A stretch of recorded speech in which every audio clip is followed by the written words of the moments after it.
రఘురామరాజు గారు, రేపు మీకు మాట్లాడే అవకాశం లేదు, ఇప్పుడే మాట్లాడారు 2 నిమిషాలు. ఇప్పుడైనా 3 నిమిషాలు. విష్ణుకుమార్ రాజు గారు అంతసేపు నేను మాట్లాడలేను.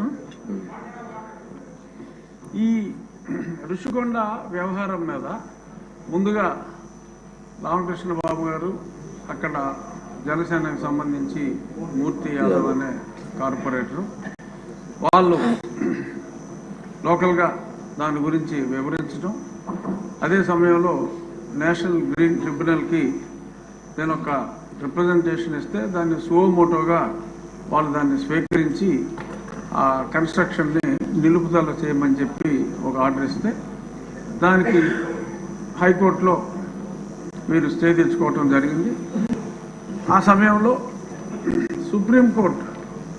సుప్రీంకోర్టుకి నేను ఈ విషయాన్ని తీసుకువెళ్ళినప్పుడు పచ్చి అబద్ధాలు అంటే అసలు గతంలో ఎంత ఎస్ఎఫ్టీ ఉందో సుమారు 22,000 చిల్లర ఎస్ఎఫ్టీ ఉండేది, ఆ చిన్న కాటేజెస్. అదే చోట ఆ ఎస్ఎఫ్టీకి మించకుండా కట్టమని చెప్పి చాలా క్లియర్గా సుప్రీంకోర్టు డైరెక్షన్ ఇచ్చిన తర్వాత ఆ మ్యాటర్ని హైకోర్టుకి రిఫర్ చేశాను. ఆ డైరెక్షన్ ఇచ్చిన తర్వాత హైకోర్టుకి అన్ని రాంగ్ ఎఫిడవిట్స్ వాళ్ళు ఫైల్ చేసి తూచా తప్పకుండా సుప్రీంకోర్టు గైడ్ లైన్స్ని మేము ఫాలో అవుతున్నాం, ఈయన ప్రతిదానికి మా మీద కంప్లైంట్ ఇస్తాడు, అతని కంప్లైంట్లు మీరు పట్టించుకోవద్దు అని అన్ని రాంగ్ ఎఫిడవిట్లు నేను ముఖ్యమంత్రి నివాసం కోసం పట్టుకుంటున్నట్టు అప్పుడే చెప్తే అదేమీ లేదు, కేవలం టూరిజం డెవలప్మెంట్ కోసం మేము ఇన్ని 100 కోట్లు ఖర్చు పెడుతున్నామని చెప్పి బ్లేటెంట్ లైస్ని, అంటే అది పెర్జూరీ కింద వస్తుంది, కోర్టుని తప్పుదోవ పట్టించడం. అటువంటి ఇవన్నీ కూడా ఏపీ టూరిజం డెవలప్మెంట్ కార్పొరేషన్ వారి ద్వారా ఆ పచ్చి అబద్ధాలని అక్కడ ఫైల్ చేయటం, పలుసార్లు అది వాయిదా పడటం జరిగింది. చివరికి అనుకున్నట్టుగా ఆ 22,000 ఎస్ఎఫ్టీ కాకుండా ఇందాక గౌరవనీయులైన మంత్రివర్యులు చెప్పినట్టు 1,20,000 చిల్లర ఎస్ఎఫ్టీ కట్టడం. ఆ తర్వాత ఒక చిన్న డ్రామా, ఎందుకంటే అప్పుడు దాకా అది టూరిజం ప్రాజెక్ట్ అని చెప్పారు. ఈలోపు ముఖ్యమంత్రి గారు అప్పటి ముఖ్యమంత్రి ఒక అనౌన్స్మెంట్ ఇచ్చి నేను విశాఖపట్నం వచ్చేస్తున్నాను అని చెప్పి ఆయన చెప్పడం జరిగింది. ఆ తర్వాత కొంతమంది ఆఫీసర్స్ని వైజాగ్లో నాకేమన్నా ఇల్లు దొరుకుతుందా చూడండి, స్టడీ చేయండి అని చెప్పి స్టడీ చేస్తే వాళ్ళకంట ఆ బీచ్ రోడ్లో వెళ్తూ ఉంటే అరే ఇక్కడ భలే ఇల్లు దొరికిందే, ఇది ముఖ్యమంత్రి గారికి బాగుంటుంది అని చెప్పి వాళ్ళకి తెలిస్తే వాళ్ళందరూ సూచించారంట. సరే దట్స్ ఆల్ రైట్, అందులోనే ఉందాం, పోనీ టూరిజం వాళ్ళకి చెప్పి అందులోనే ఉందాం, వాట్ ఈస్ దేర్, నాకు ఎక్కడైనా పర్వాలేదు, ఐఎమ్ ఏ సింపుల్ మ్యాన్ అని చెప్పి దానికి ఆయన అంగీకారం తెలిపారు. ఆ తెలిపిన తర్వాత కూడా మళ్ళీ హైకోర్టులో ముందు నుంచి చెప్తున్నాం సార్, ఇప్పుడు ఇల్లు అఫీషియల్గా ఓకే చేశాడు, ఇప్పుడైనా సరే చర్యలు తీసుకోండి అంటే కోర్టు వారు అసలు మా రూల్స్ వైలేట్ చేస్తే ఏ క్షణంలోనైనా మేము ఆర్డర్స్ ఇస్తాము, డిస్మాంట్లింగ్ ఆర్డర్స్ ఇస్తాము, మీరేం వరీ కావక్కర్లేదన్నారు. ఇప్పుడు దాకా ఆ మ్యాటర్ రాలేదు, ఎలక్షన్ వచ్చింది, ఆయన వెళ్ళిపోయాడు.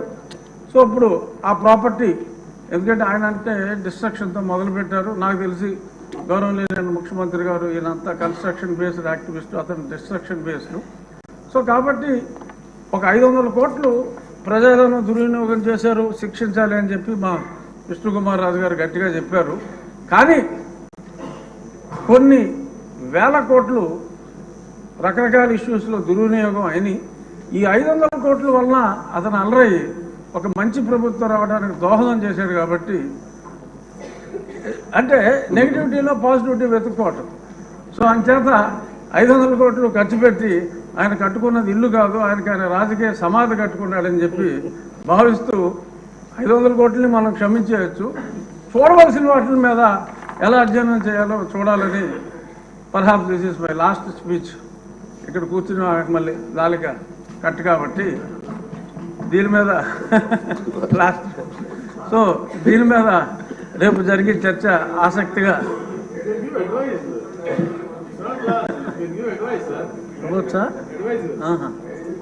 సో ఇది నా పర్సనల్ ఒపీనియన్లో అంటే నేను వేసిన కేసు కూడా అప్పుడు కొట్టివేయమని అడిగాం, ఇప్పుడు కొట్టివేయకూడదు కాబట్టి నా కేసు కూడా ఇంకా ఇన్ఫ్రాస్ట్రక్చర్స్గా నేను వెనక్కి తీసుకుంటాను. రామకృష్ణ బాబు గారు కూడా అసెట్ ఉండాలి కాబట్టి అప్పుడు మేమంతా కూల్చేమన్నాం. అంటే ఇంత దారుణం అని తెలియదు. 500 కోట్లు ఖర్చు పెట్టారు కాబట్టి అది రాష్ట్ర అసెట్గా భావించి దాన్ని తెలివిగా అంటే ఒక వ్యక్తి కాంక్ష ఈ రకంగా ఉంది అని చెప్పి ప్రజలకి మరి ఏదో టికెట్ ఇచ్చినా కూడా మాదిరిగా రికవర్ అవుతుంది, అద్దెకేస్తే ఏమి రావు, 7 గదులు.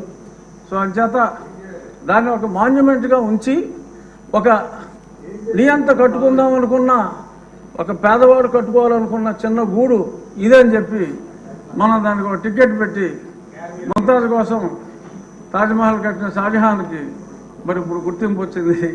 అలాగే దాన్ని మనం ఒక మాన్యుమెంట్గానే వాడుకుని ఒక నియంత కట్టుకున్న చిన్న ఇల్లుగా మనం అభివర్ణించి దాన్ని ఎటువంటి కూల్చివేతలు లేకుండా చక్కగా సౌందర్యంగా దాన్ని మెయింటైన్ చేయాలని చెప్పి టూరిజం మంత్రి గారిని మనస్ఫూర్తిగా కోరుకుంటూ మా విష్ణుకుమార్ రాజు గారు చెప్పిన చర్యలు ఎక్కడొద్దు, చర్యలు చాలా అట్లకు ఉందని తెలియజేస్తూ నమస్కారం.